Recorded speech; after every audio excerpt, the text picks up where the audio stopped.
Burak Tilson when you are watching A News Now. Let's take a look at today's top stories. A country in mourning, Australia comes to terms with a deadly shooting at Bondi Beach, prompting renewed calls for stricter gun laws.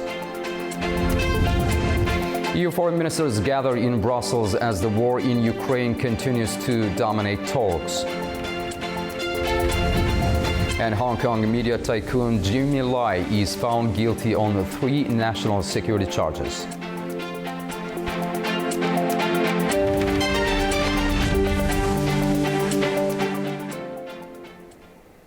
Good afternoon. Australia is in shock after a deadly shooting on Sunday during an event that was being held to mark the start of Hanukkah at Bondi Beach. Police say they are treating it as a terror incident.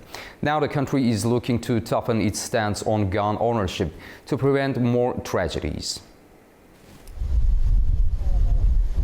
Australia has signalled it could toughen gun laws after the country began mourning for the victims of a mass shooting on Bondi Beach on Sunday, the worst gun violence in the country in almost 3 decades.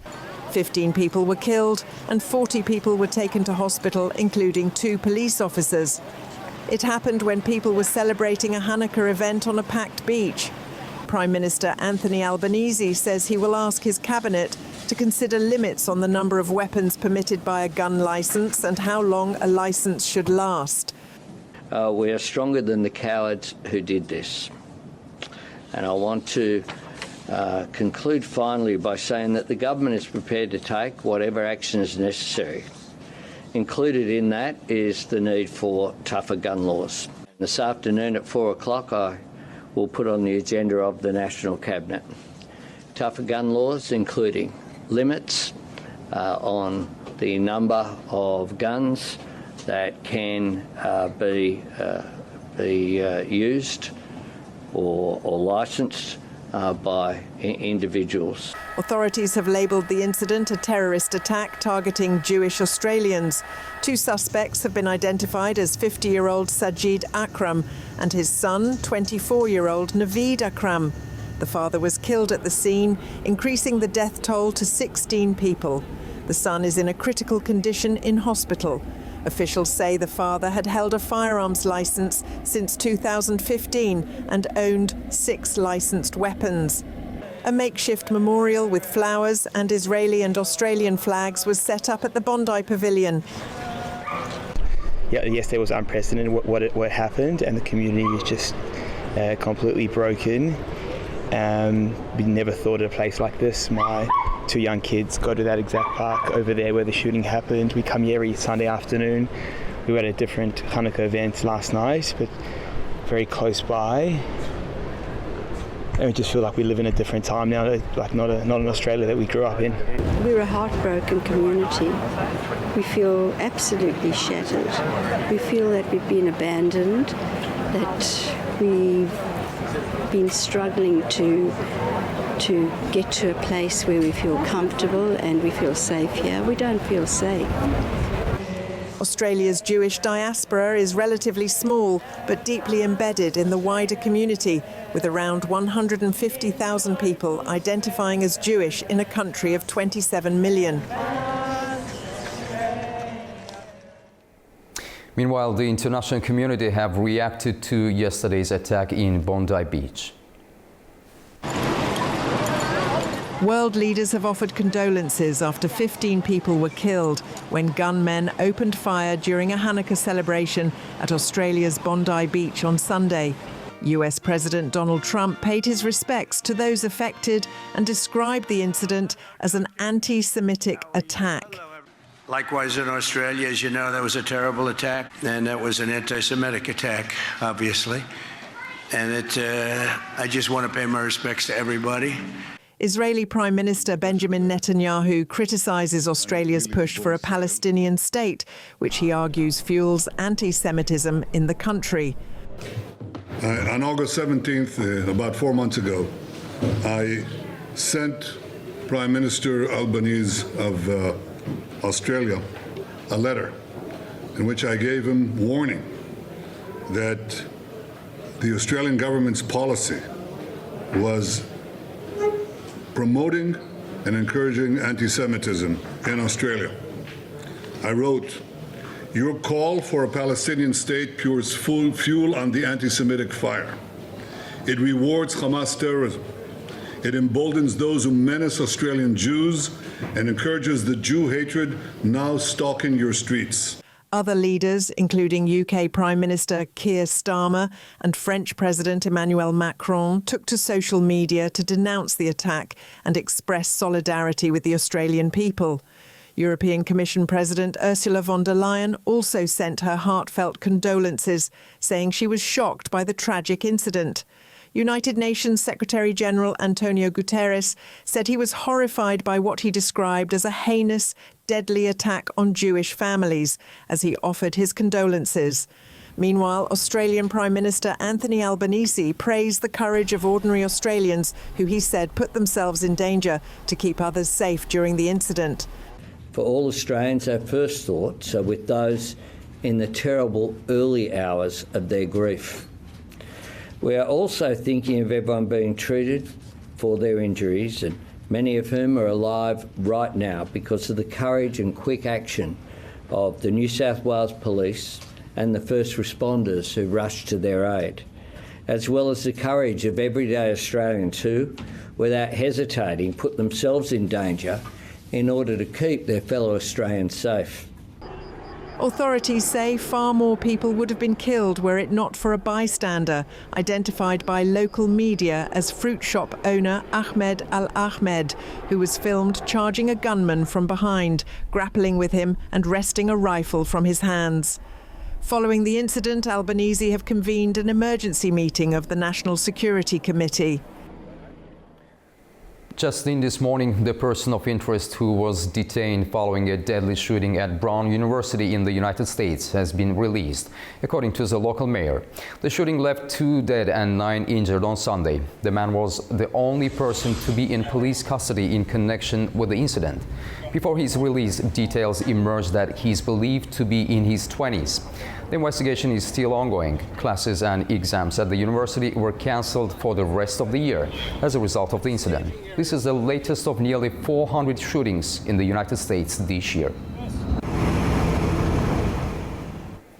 In other news, Syrian authorities say 5 suspects have been detained over links to a shooting that hit a joint U.S.-Syrian convoy. 2 U.S. Army soldiers and a civilian interpreter were killed in the attack before the assailant was shot dead. The Interior Ministry says the attacker was a member of Syria's security forces who was suspected of sympathizing with Islamic State. Officials say a targeted security operation was carried out in Palmyra following what they described as a terrorist act. The incident comes about a month after Damascus announced a political cooperation deal with the U.S.-led coalition against Islamic State, coinciding with President Ahmad al-Shaara's visit to the White House. Talks between Ukrainian and U.S. officials on proposals for an end to the war in Ukraine are set to continue on today in Berlin. It's after more than 5 hours of closed-doors discussions at a hotel on Sunday. Neither delegation gave any press statements. Our report has the details. Significant progress has been made during talks in Berlin to stop the war in Ukraine, according to U.S. envoy Steve Witkoff. The meeting with American and Ukrainian officials, including Ukrainian President Volodymyr Zelensky and German Chancellor Friedrich Merz, included detailed discussions on a 20-point peace plan and economic issues. Zelensky said Kyiv was ready to consider a compromise on its long-standing ambition to join NATO. He acknowledged that some Western partners don't currently support the path of NATO membership. He said Kyiv could accept security guarantees similar to the Security Alliance's Article 5, backed by the US, European partners and other allies, which could help prevent a future Russian invasion. Neither the Ukrainian nor the US side issued formal statements after Sunday's 5-hour closed-door discussions to end the war with Russia at a central hotel in Berlin. Russia has so far offered no public reaction. The talks are seen as one of the most serious diplomatic efforts since Russia's 2022 invasion, with further discussions expected on Monday. European Union foreign ministers arrived in Brussels for talks focused on the war in Ukraine and growing security pressure along the bloc's eastern flank. Discussions are expected to center on continued support for Kyiv, including options to use frozen Russian assets, as well as the need for credible security guarantees. Ministers are also set to address concerns linked to neighboring countries and cross-border pressures affecting several member states. The talks come ahead of a key EU summit later this week, where leaders will be asked to take decisions on next steps. We have to understand that Donbas is not Putin's endgame. If it gets Donbas, then the fortress is down, and then they definitely move on with taking the whole of Ukraine. And if Ukraine goes, then other regions are also in danger. We know this from the history, and we should learn from history. I'm really looking forward into expanding the sanctions regime on Belarus if those hybrid activities continue against us. So politically united and also fast in the decisions. This is the recipe for the future and prevention from the activities against the EU as we were suffering already. A Hong Kong court has found media mogul Jimmy Lai guilty of conspiracy to collude with foreign forces in the city's most high-profile trial under a China-imposed national security law that could see him jailed for life.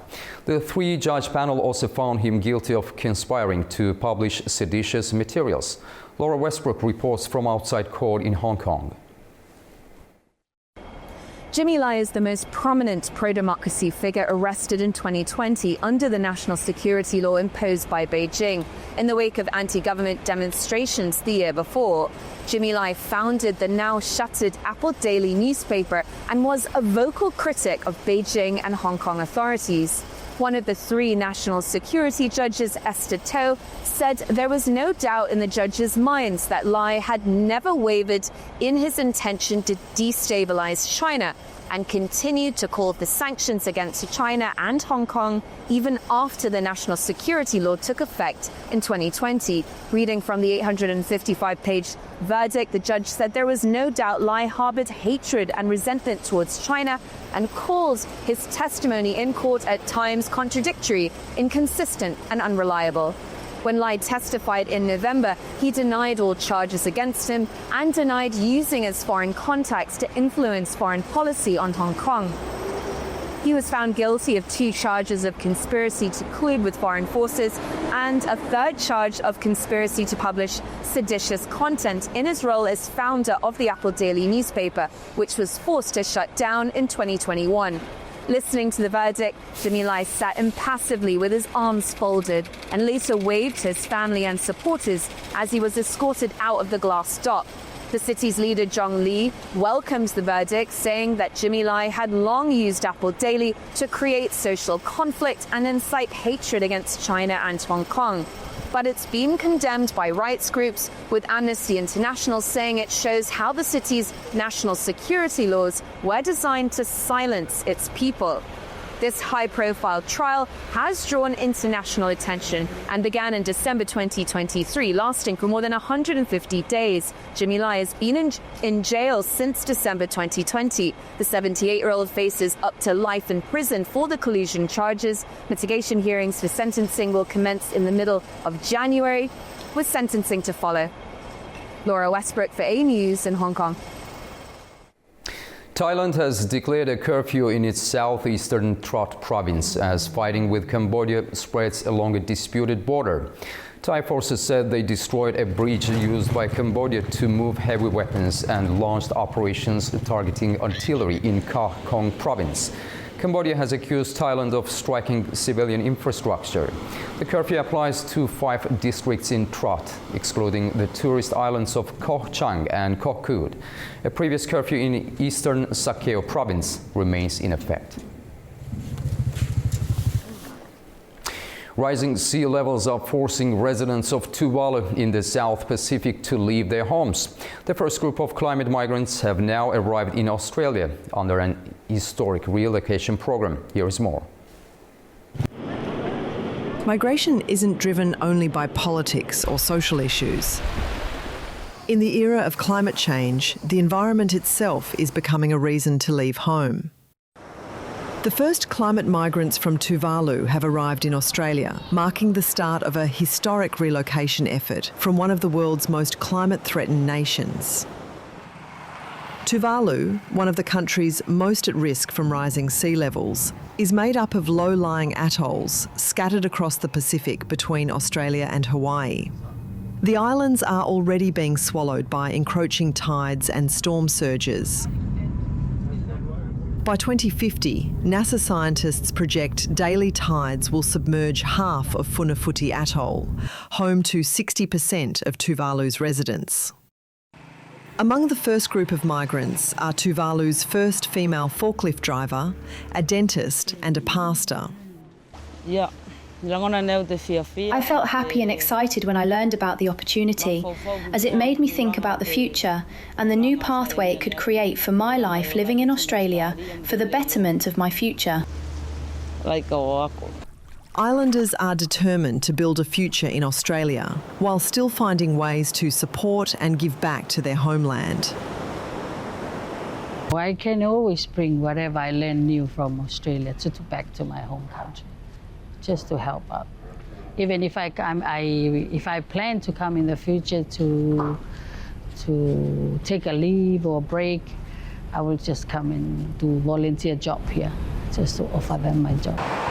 More than 1/3 of Tuvalu's population of 11,000 people applied for a climate visa to migrate to Australia under a deal struck between the two countries 2 years ago.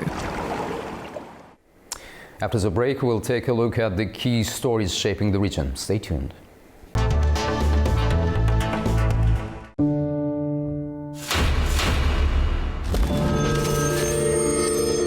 If you had to repeat this path, would you do it? I don't know. A journey marked not by maps, but by the ones we carry. Nein. Nein. This story stretches across continents, empires, and religions. From Germany to Caucasus. Das ist eine schwere Frage. Du heute nicht. Story of success, friendship, deportations, and disappearances. Ночью пришли, арестовали моего дядю, и больше о нем мы ничего не знаем. A community that rose and almost disappeared. Его расстреляли в 1937 году. Был расстрелян как немецкий шпион. This is a story of a migration that shouldn't have survived. Da gibt's eine schöne Geschichte.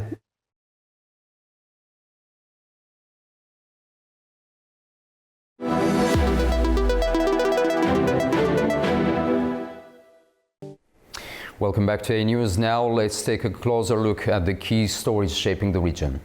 Kazakhstan and Uzbekistan have agreed on gas transit through Uzbek territory, strengthening regional energy cooperation ahead of the winter session.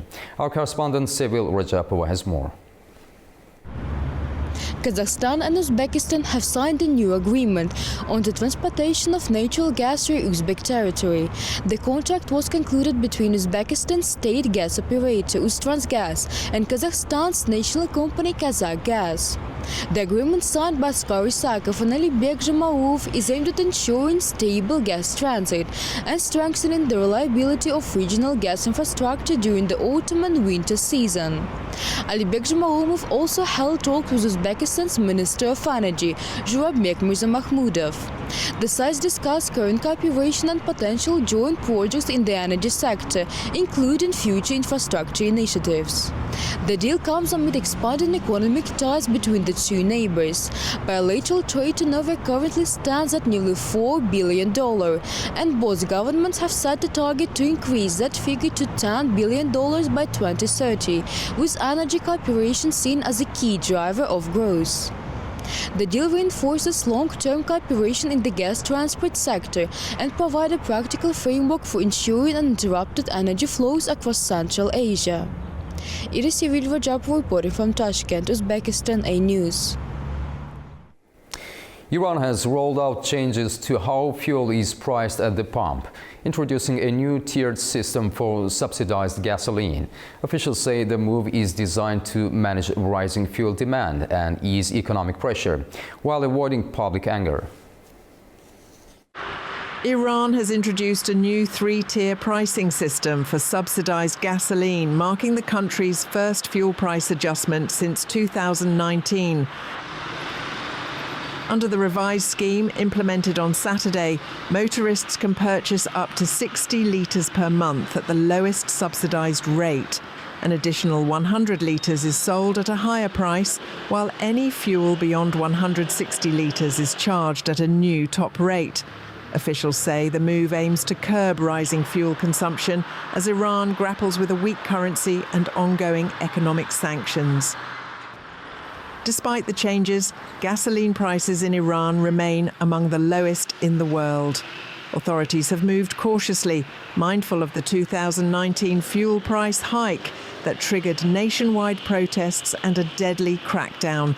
On the streets of Tehran, reactions were mixed but largely calm. Instead of focusing on fuel, the government should focus on other goods and bring their prices down. Dairy products go up 5 or 6 times a year, other goods even more, but they only focus on fuel. Controlling those prices would be better than fighting over fuel.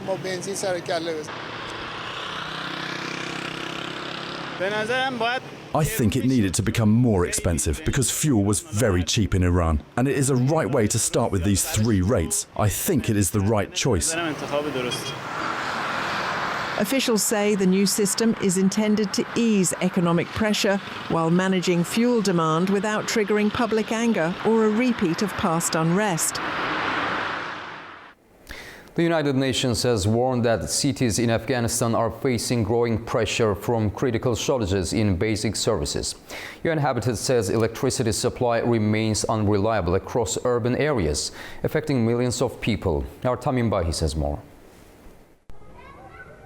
According to the UN Habitat, families are dealing with daily power cuts, businesses are struggling to operate, and children are unable to study in the evenings due to lack of electricity. The agency says the situation highlights the urgent need for long-term solutions. The agency is calling for increased investment in renewable energy, describing it as essential to building resilient and sustainable cities in Afghanistan. At the same time, concerns are growing over access to clean water. The EU Civil Protection and Humanitarian Aid Agency says more than 21 million people in Afghanistan currently lack access to safe water. The agency says that with funding from the European Union, the humanitarian organization Solidarities International will build hand pumps and water wells in parts of the country to improve access to clean drinking water. No further details have been released about the scope or timeline of the project. Humanitarian agencies continue to warn that without sustained international support, living conditions for millions of Afghans could worsen. Tamim Bahis in Kabul, A News. Iran hosted a major regional meeting on developments in Afghanistan with envoys from 7 neighboring countries attending, but Afghan authorities declined the invitation to attend. Tehran says regional cooperation is the key to resolving crises, while stressing that Afghanistan's participation could help strengthen ties and stability in the region. Turaj Shiralilo has more. Iranian Foreign Ministry hosted a major multilateral meeting on developments in neighboring Afghanistan, participated by envoys of 7 countries, while Afghanistan's government, ruled by Taliban, declined the invitation to the regional meeting. In addition to Iran, delegates from Pakistan, Tajikistan, Uzbekistan, Turkmenistan, China, as well as Russia took part in the meeting of special representatives of Afghanistan's neighboring countries. Foreign Minister Abbas Araghchi, who opened the one-day event in Tehran on Sunday, said there is no trans-regional solution that can solve regional problems and crises. He added that, based on experience, neighbors can be the most natural and reliable solution, which is why Iran has always emphasized the centrality of neighbors in every initiative related to Afghanistan. Meantime, Foreign Ministry spokesman Ismail Baghai told a weekly press conference that Iran respects Kabul's decision not to participate in the Tehran meeting, while all relevant countries, including Afghanistan, were invited. Responding to a question, he said Iran believes that Afghanistan's participation in such processes can help strengthen understanding and resolve problems between Afghanistan and neighboring countries. Last week, unconfirmed reports in a section of Pakistani news media said Iran was planning to host a meeting this week to mediate between Afghanistan and Pakistan. Iran has stepped up its efforts to help resolve disputes between Kabul and Islamabad, stressing that security and stability in its eastern neighboring countries are significant issues. Turaj Shiralilu, Tehran, A News. UNESCO is set to mark the first ever World Turkic Language Family Day today. The decision was adopted by organization's General Conference in Samarkand. December 15th will now be observed each year to honor the shared language and culture of Turkic-speaking communities. The initiative supports global efforts to promote multilingualism and cultural diversity. Officials say the observance aligns with the United Nations' broader language agenda. Planned activities include exhibitions, lectures, and literary events, alongside artistic performances and academic programs. Organizers say the aim is to safeguard language as essential elements of identity, knowledge, and humanity's shared cultural heritage. We'll take a short break. Right after the break, we'll cover Azerbaijan-Pakistan relations following talks between the foreign ministers in the UAE. Stay tuned.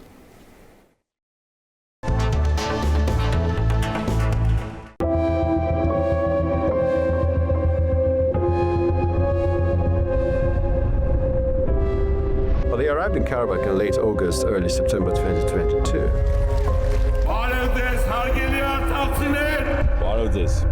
Yes, Ruben Vartanyan. Just remember what he did in Karabakh.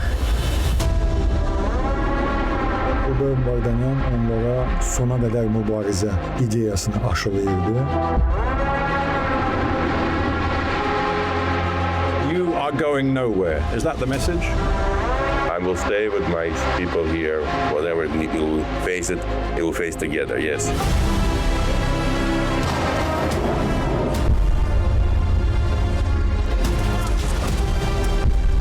He is criminal for Europe, for NATO countries, and for Ukraine.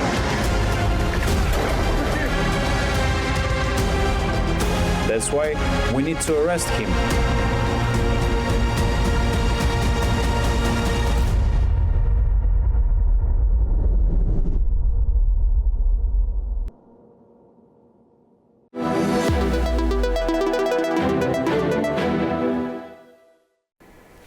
Welcome back to A News. Azerbaijan and Pakistan have reaffirmed their close partnership as foreign ministers Ceyhun Bayramov and Mohammad Ishaqdar met in the UAE on the sidelines of the Sir Bani Yas Forum, discussing bilateral ties and key regional issues. To break down the significance of this meeting and what it means for Azerbaijan-Pakistan relations, I'm joined from Islamabad, Pakistan by Dr. Farhad Asif, President of Institute of Peace and Diplomatic Studies. Welcome to the program. Thank you so much. Dr. Asif, how important is the meeting of foreign ministers for current Azerbaijan-Pakistan relations, and what key messages did both sides aim to send with this meeting? Thank you so much for inviting me to share this important meeting. Pakistan and Azerbaijan are long traditional partners. Close ties has been over all these years. We have witnessed that in 2025, the surge of the relation and contacts between the highest level has been remained, at best as possible level. This meeting that has been happened on the sideline of Sari Pan Yas Forum, which is organized by UAE at a very important occasion where bilateral and diplomatic ties and conversations have been happening at a very close level between the countries. Pakistan and Azerbaijan, both foreign ministers are meeting at a very important time. It is also very important that we are almost at the end of the year. The conversation between that has been done between Pakistan, President of Azerbaijan, and on Prime Minister's level. We have seen that there are a lot of contacts and conversations has been happening on energy, on defense, on connectivity, regional connectivity, on economics and trade, and several high-level conversations has been happening. So I think that is very important time. It is also very important that we are also witnessing a surge of the terrorist activities across the region. There are also troubles that Pakistan is witnessing on the border regions between Pakistan and Afghanistan. Pakistan is also facing challenges on its eastern border with India. Pakistan is also facing a significant challenge at the level of building its economic stability as well. So presence of Azerbaijan and conversation at such high level are important in a sense that it can brought especially the discussion that has been happened between both sides is that they had strongly and friendly ties and conversations that has been done. We have witnessed that there are in earlier times this year in the mid of year when trade allocation came from Pakistan to Azerbaijan, 200 people, businesses from Pakistan went to Azerbaijan and there was a business forum held. I think that the business ties and of course the defense ties are some of the most important aspects that has been discussed at this level as well. Trade, education, diplomacy, and various conversations or commitments made by both sides has been, further this will be solidified. Dr. Asif, you touched upon the defense cooperation. How strategic is it for both countries?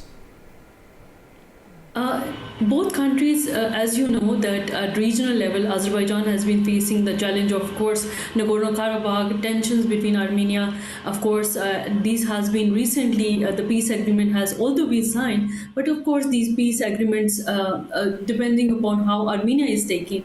On the other side, if Pakistan look at its own, the regional dynamics, we have, as I shared with you, that the challenge is there between India and Pakistan, which has been, the peace is not a kind of a positive peace, but it has been remained as negative peace between both sides because there is always a tension between both sides. Any incident that can happen in both countries can lead up to escalation, which you have witnessed there during April and of course May, war between both sides. On the other hand, we also face the challenge of terrorism and surge of the terrorist incidences between Pakistan and Afghanistan coming from Afghanistan region. You have also witnessed that there are conversations of Iran dialogue that high-level diplomats met yesterday, a day before the conclusion between both several diplomats from the regional countries, including Iran, Pakistan, and other regional countries, had also been sitting down together to discuss how the Afghan problem and the surge of the security issues coming from Afghanistan and the terrorist incidents this morning or yesterday, we have also seen that our defense ISPR has also released information about 11 terrorists who were killed on the border region, which is again, we have daily, one day or after another, we have seen that there are terrorist incidents are happening or attacks are being done. So, regionally at that level, and of course the cooperation between both sides, both defense cooperation, which is primarily significant for not only Azerbaijan but also for Pakistan as well. Our defense cooperation in terms of building our sharing of expertise, sharing of selling of the JF-17 Thunder aircrafts and many other important development or defense cooperation that defense built up, primarily building on sharing the information, sharing of the technology from Pakistani side and of course from Azerbaijan. So both sides are building up, supporting each other at several levels, primarily related to how to counter the attacks, how to counter the security measures that are both sides at their own regional strategic level are facing. Dr. Asif, what potential do you see for deeper energy cooperation? As you have seen that earlier, when Pakistan and Azerbaijan had done the conversation at the trade level, where we have seen that there are 200 people who went for, their economic and business cooperation level. And at the mid level, when during the mid of the year, in May 27 and 29, when Prime Minister Shehbaz Sharif was there returned to Baku for Pakistan, Azerbaijan and Turkey trilateral summit, the conversation was related to how the maritime and how the energy cooperation can be done. The Eurasian connectivity corridor can be, linked to China-Pakistan economic corridor with Azerbaijan's middle corridor. So these connectivity projects are linked to how the commitment from Azerbaijan related to the 5 million tons of LNG gas, and of course via Pakistan through the Turkey route can be made possible. Energy cooperation can only be done if the connectivity of the region is made possible. So once the connectivity, as I mentioned about the Eurasian connectivity corridor that Pakistan and Azerbaijan is aspiring to link together with China-Pakistan economic corridor or the infrastructure projects that are ongoing in the region, if the connectivity or middle corridor can be linked with Pakistan, then that energy coming from Azerbaijan can reach up to Pakistan, and of course the Pakistan's problems of the energy crisis can be reduced. Similarly, what I strongly believe is that through the security measures, through the stability of the region, and primarily if I linked this energy cooperation between both Pakistan and Azerbaijan to Afghanistan, or the region, primarily how the regional cooperation can be done related to building up of the security cooperation. So these are all interlinked, not just we look at these cooperation or the ideas through how for example, energy or our defense cooperation, everything is linked with each other primarily. So I think that we cannot look at the silo cooperation of energy only. So I think that through building up of these cooperation corridors, I think both sides should be, discussing. And I think that there are joint statements that we have also witnessed. Energy has always remained an important aspect of the conversation. Dr. Asif, how important is mutual support within the United Nations and OIC frameworks?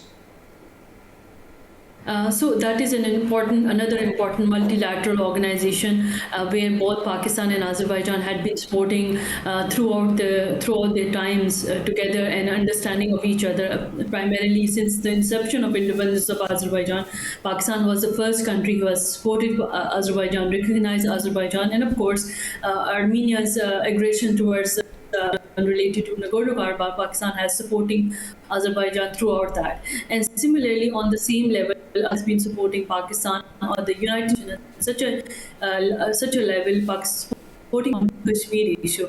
And then on recently, we had also conversation with your channel regarding Pakistan and Azerbaijan's support. And of course, especially on the multilateral level, such as United Nations, following how the Azerbaijan and Pakistan can work together and with other member countries through the international law, through how the framework is limiting and how framework is allowing the countries to participate on such an important level. Similarly, on international, all the international issues, human rights or development cooperation or the peace issues related to that, Pakistan and Azerbaijan has always been supporting each other.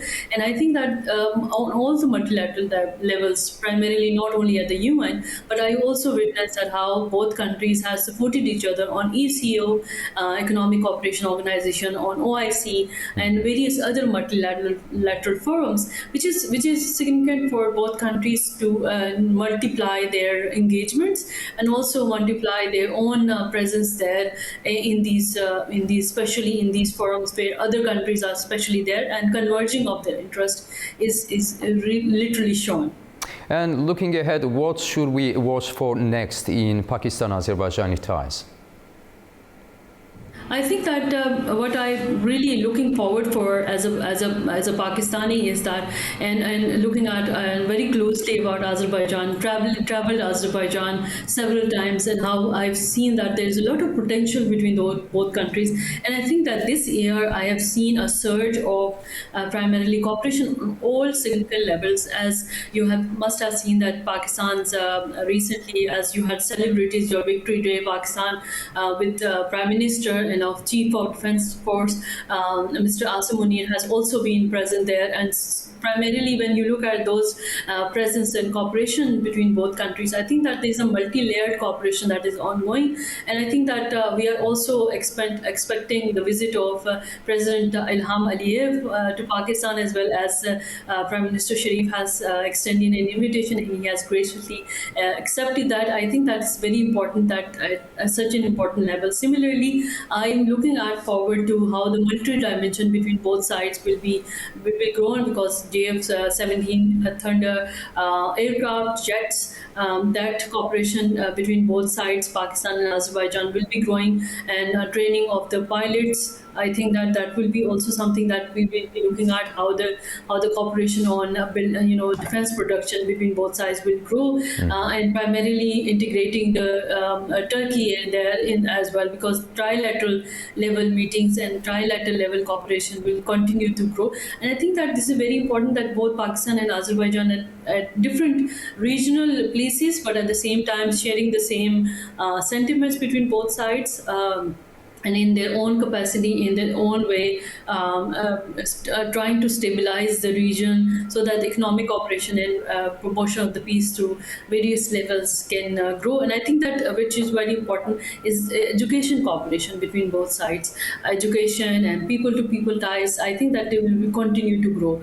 And primarily what I look is that I also wish to have more integration and exchanges between both sides, especially on economic levels, not only economic levels, but also at the levels of education, university, student exchanges, and faculty exchanges can also happen. So I think that this conversation will continue, and I hope that this will develop further, inshallah. Dr. Farhad Asif, thank you very much for talking to A News. We appreciate you taking the time to join us. Thanks a lot. Thank you so much. You're up to date with World News for the hour. Thank you for watching, and stay tuned to A News for more.